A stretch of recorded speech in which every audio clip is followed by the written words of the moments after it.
Hello friends, स्वागत है आपका देश दुनिया की तमाम सबसे बड़ी और महत्वपूर्ण खबरों में। तो बात करते हैं आज सबसे पहली खबर चुनाव को लेकर। जी हाँ दोस्तों, पश्चिम बंगाल में चुनाव को लेकर जहां बीजेपी वर्सेस ममता बनर्जी का मुकाबला देखने को मिला था, जहां बीजेपी के कद्दावर नेता चाहे प्रधानमंत्री से लेकर अमित शाह तक जितने भी चाणक्य नीति चलाई गई थी कि 200 पार बीजेपी जो है पहुँच जाएगी, लेकिन आज हुआ कुछ उल्टा। जी हाँ दोस्तों, बात करें तृणमूल कांग्रेस की जो है मुख्यमंत्री ने जो है एक तरफा मुकाबले में जीत हासिल कर ली। जी हाँ, 207 सीटों के साथ वो आगे रही और पिछले साल के मुकाबले जो है वो एक सीट ज़्यादा ही पा चुकी हैं। तो कहीं ना कहीं इस समय जो है जनता ने अपना जो है विरोध दिखा दिया मोदी सरकार के खिलाफ और मोदी जी के, क्योंकि बंगाल चुनाव में मेन चेहरा जो बीजेपी का था वो मोदी था।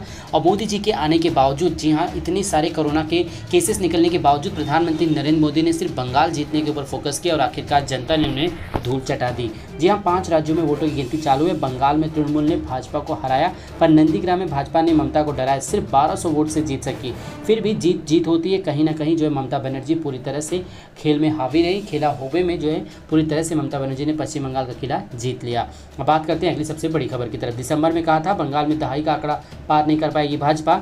10 साल के 9 चुनाव में 8वीं बार उनका अनुमान सही साबित हुआ। चलते हैं अगली खबर की तरफ, राजस्थान की तरफ। जी हाँ, आईपीएल का मुकाबला चला जा रहा है राजस्थान और सनराइजर्स हैदराबाद के बीच, और हैदराबाद के नए कप्तान हैं केम विलियम्स है। चलते हैं अगली खबर की तरफ। मोदी के सामने नया चैलेंज। कोरोना संकट को लेकर घिरे मोदी को बंगाल के नतीजों से नहीं मिली ऑक्सीजन। अब यूपी उत्तराखंड में लगानी होगी चुनावी वैक्सीन। जी हाँ, लगातार कोरोना से बढ़ते मामले बढ़ते जा रहे हैं, जिसको देखते हुए देश भर में और जो है हैशटैग मोदी रिजाइन को लेकर, जहाँ 14 करोड़ लोगों ने जो अभी तक ट्वीट कर दिया है इसको लेकर कि प्रधानमंत्री नरेंद्र मोदी को जो है तुरंत जो है रिजाइन कर देना चाहिए, क्योंकि उनकी जो रणनीति है वो पूरी तरह से देश में फेल होती हुई नजर आई। कोरोना संकट को लेकर भी घिर रहे हैं मोदी सरकार, क्योंकि लगातार देश भर में ऑक्सीजन की कमी को लेकर जो है मोदी सरकार को जो है जनता और कोर्ट दोनों ही जो है लताड़ रही है। हाँ, पश्चिम बंगाल में ममता बनर्जी ने खेला कर दिखाया। टीएमसी ने भाजपा को बंगाल जीतने का जो गुरूर तोड़ दिया। वहीं कोरोना त्रासदी के बीच जब देश भर में मोदी सरकार की जमकर आलोचना हो रही है, यहाँ तक कि भाजपा समर्थक भी सरकार और पार्टी के नेतृत्व से नाराज हैं।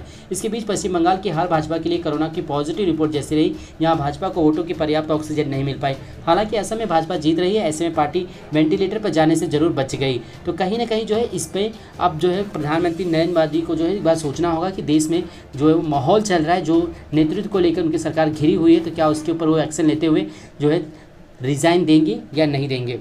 अगली सबसे बड़ी खबर आ रही है उत्तर प्रदेश से। उत्तर प्रदेश में जहां प्रशासन जो है योगी आदित्यनाथ के हाथों में उनके जो भी वादे हैं, जो भी बयान हैं, वो पूरी तरह से खोखले नजर आते हैं, क्योंकि इस समय जो है वहां पर उत्तर प्रदेश में जो है यूपी में जो है पंचायत चुनाव की वोटिंग शुरू हुई है और गिनती जो है चल रही है। उसके बावजूद वहाँ पर जो प्रोटोकॉल दिए गए थे चुनाव आयोग के द्वारा कि 2 से ज़्यादा लोग इकट्ठा नहीं हो सकती, वहाँ पर हज़ारों की संख्या में भीड़ इकट्ठा हो चुकी है। पूरी तरह से प्रशासन फेल होता हुआ नजर आया, चाहे केंद्र हो चाहे राज्य हो, दोनों ही जगहों में बीजेपी जो है पूरी तरह से फेल होती हुई दिखाई दे रही है। चलते हैं अगली सबसे बड़ी खबर की तरफ, महाराष्ट्र से एक अच्छी अपडेट ये आ रही है कि महाराष्ट्र में कोरोना के बढ़ते मामलों के साथ साथ जो ठीक होने वाले की संख्या है उनमें काफ़ी ज़्यादा इजाफा हुआ, यानी पॉजिटिविटी रेट जो है बहुत अच्छा है, रिकवरी रेट का। जी हाँ, चलते हैं अगली सबसे बड़ी खबर की तरफ तमिलनाडु से। जी हाँ, तमिलनाडु में करुणानिधि और जयललिता के बाद अब स्टालिन द्रविड़ राजनीति के सबसे बड़े हीरो पौडीचेरी में भी एनडीए सत्ता के करीब है। तो कहीं ना कहीं इस समय जो है तमिलनाडु के चुनाव में भी जो है साफ स्टालिन को जो है बढ़त मिलती हुई नजर आ रही है।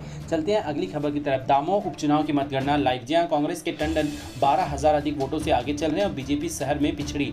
55% से ज़्यादा वोट कांग्रेस और 38% भाजपा के खाते में। तो देश भर में जो चुनाव के नतीजे निकल के सामने आ रहे हैं उनमें यही लग रहा है कि अब जो है बीजेपी का जो है झंडा उखाड़ के फेंकने की जो तैयारी चालू हो चुकी है जनता के द्वारा, क्योंकि जनता के मन में इस समय काफ़ी ज़्यादा आक्रोश है। देश भर में कोरोना के केस 4 लाख के करीब पहुँच जा रहे हैं प्रतिदिन, और ऐसे हालातों में लोग कोरोना से कम मर रहे हैं, जबकि सरकार की लापरवाही, ऑक्सीजन बेड, हॉस्पिटल की ना सुविधा होने की वजह से जो है ज़्यादा लोगों की जाने जा रही हैं। तो आप इस बारे में क्या सोचते हैं कि आपको भी लगता है मोदी सरकार पूरी तरह से चाहे ऑक्सीजन हो, चाहे बेड्स हो, चाहे कोरोना से लड़ने की जो उनकी रणनीति हो। साथ ही यहाँ पर सोशल मीडिया पे एक खबर और भी वायरल हो रही है कि देश भर में जब मेड इन इंडिया का जो है सरकार ने जो है वादा किया था, तो आखिर उसके अंतर्गत बन क्या रहा है, क्योंकि देश में जो भी ऑक्सीजन आ रही, जो वेंटिलेटर्स आ रहे हैं, जो कुछ भी तैयार होकर आ रहे हैं, उपकरण, तमाम चीज़ों को जो है बाहर से मंगाया जा रहा है। तो आखिर मेक इन इंडिया में मोदी सरकार ने बनाया क्या? इन तमाम प्रश्नों को लेकर सोशल मीडिया पर कई प्रश्न पूछे जा रहे हैं, लेकिन मोदी सरकार अभी भी पूरी तरह से चुप्पी साधी हुई है। और आज चुनाव के बाद तो कुछ हालात ऐसे हैं कि बड़े बड़े जो कद्दावर नेता थे, जो 200 सीट का जो दावा कर रहे थे कि 2 मई को आप हमसे